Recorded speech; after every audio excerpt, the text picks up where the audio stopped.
যে এই দেশে যারা পাবলিক ফান্ড অ্যাক্সেস পায় তারা সাধারণত এই যে বিভিন্ন ইউনিভার্সিটিতে ভর্তির সুযোগ পায়। তো ইউনিভার্সিটিতে ভর্তি হলে দেখা যায় 1,000-1,200 এরকম করে পে করে। আর এটা যদি আপনি 27,000-এর উপরে পান তাহলে এটা আপনার পে করতে হবে, না হলে না। তো এই ক্ষেত্রে এই যে টাকাটা আমরা যারা পড়াশোনা করি এরা যদি এটা এটা নেয় তাহলে এটা কোন কোন কাজে লাগাইতে পারবে, বা এটা এই টাকাটা পেলে বেনিফিটে ইউনিভার্সাল ক্রেডিটের অন্যান্য বেনিফিটে ইমপ্যাক্ট পড়ে কিনা। ধন্যবাদ স্যার। দর্শক, এটাও হচ্ছে কি যে থ্যাংক ইউ আপনি ফর ইউর ভ্যালুয়েবল কমেন্টস, এবং আই হোপ দর্শকরা এটলিস্ট একজন ক্লায়েন্ট দর্শক পাইছেন যিনি কলে আসছেন, আসিয়া উনি আমার সাথে তাল মিলাইয়া জিনিসটা এক্সপ্লেন করার জন্য চেষ্টা করছেন। স্টুডেন্ট ফাইন্যান্সের যেটা ভাইয়া, এটা একটা আপনারা অনেকে নেন বা অনেক ধরনের গ্রান্ট অনেকে পান, এবং আমার কাছে অনেক সময় অনেক কেস আসে যেটা হচ্ছে কি যে আপনারা এই বা গ্রান্টটা আনছেন বা স্টুডেন্ট ফাইন্যান্স আপনারা আনছেন, কিন্তু আপনারা লেখাপড়া কন্টিনিউ করতেছেন না, বা এডুকেশনাল প্রোভাইডার কিন্তু ওদেরকে নোটিফাই করে দিতেছে, তখন ওরা রিকল করে তারা পয়সাটা দিয়ে দিতে হবে। বিকজ ইফেক্টিভলি যদি আপনি লেখাপড়া কন্টিনিউ না করেন, you are misrepresenting them to get the money. Second যেটা হচ্ছে কি যে টাকাটা আনার পরে আপনি কোনো বেনিফিটস ক্লেম করতে পারবেন কি না। এই বেনিফিটস ক্লেমের ব্যাপারে this is not a disposable income available to you. আমি যতদূর জানি আমার ক্লায়েন্ট সার্কুলের অনেকে কিন্তু এই ফান্ডস গুলা আনার পরেও উনারা কিন্তু বেনিফিটস ক্লেম করতেছে, উনারা পাইতেছে, বাট বেনিফিটস এজেন্সিকে আপনারা এক্সপ্লেনেশন দিতে হবে যে এই মানিটা আপনার কাছে ডিসপোজেবল না। ডিসপোজেবল মানি হচ্ছে কি এই টাকাটা থেকে আপনার মেইনটেনেন্সের জন্য আপনি খরচ করতে পারবেন। সো ওইটা ওদেরকে বুঝাইতে হবে, না বুঝাইলে ওরা বুঝবে না। আপনার এই ফিগারটা পাওয়ার পরেই ওরা ঝামেলা ক্রিয়েট করবে। ভাইয়া, দিজ আর মাই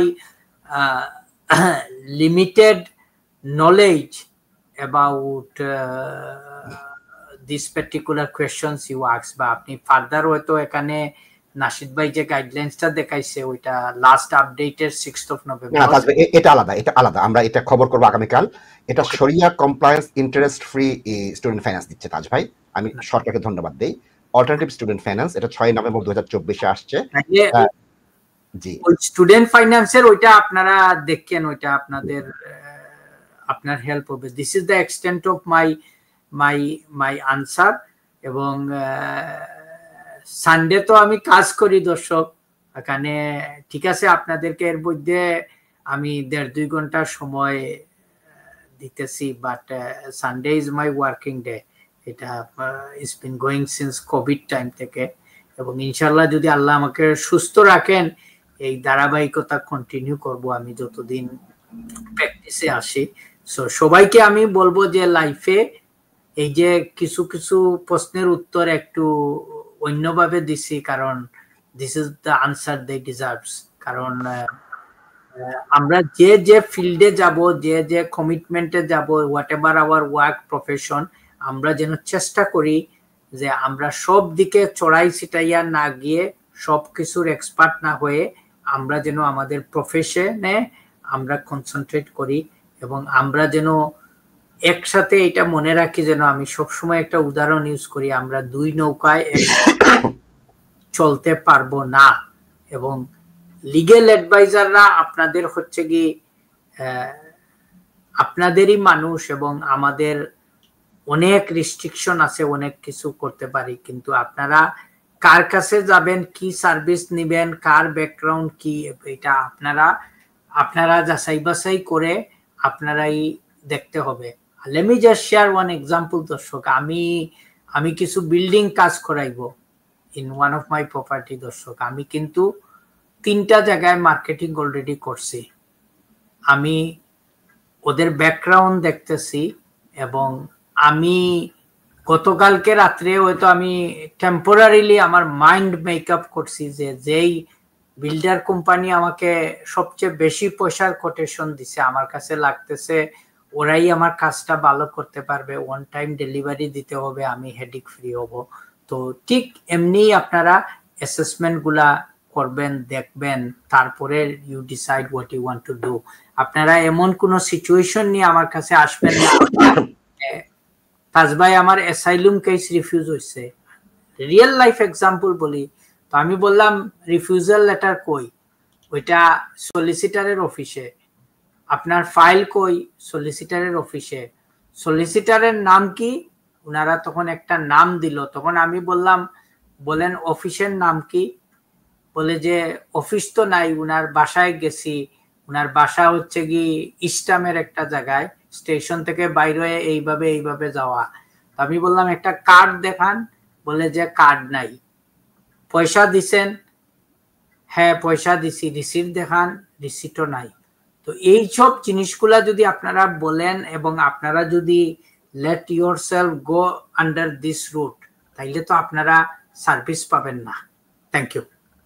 দর্শক, এটা হচ্ছে দর্শক যেহেতু ইসলামিক ফাইন্যান্সের উপর প্রশ্ন করেছে, সরি স্টুডেন্ট ফাইন্যান্স, আমি দেখিয়ে দিচ্ছি।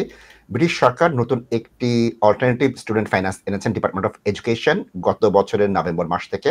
যারা সুদ খান না, যারা ইন্টারেস্ট নেন না, তাদের জন্য স্টুডেন্ট ফাইন্যান্স, এবং এটা sharia compliance student finance. Sharia compliance student finance টাকা ফুল অনুযায়ী এরা করবে, এবং নিচে এখানে দিয়ে দেওয়া আছে। আমি অনুরোধ করব যারা স্টুডেন্ট ভাই আছেন, যারা স্টুডেন্ট ফাইন্যান্স নিতে চান না, সুদবিহীন ইসলামিক, এটা সরকার থেকে নেন, এবং এটার সাথে কোনো সংঘর্ষ নেই। এটা একইভাবে হবে, প্রিন্সিপাল একই, মিনস টেস্ট, যেটা তাজমহল লিগেল এইডের কথা বলছে, ঠিক লিগেল এইডের মতো স্টুডেন্ট ফাইন্যান্সের ব্যাপারেও তো আছে। মুসলিমরা ইন্টারেস্ট ফ্রি হিসেবে পাবে। আমি এটাকে স্বাগত জানাই এবং ধন্যবাদ জানাই।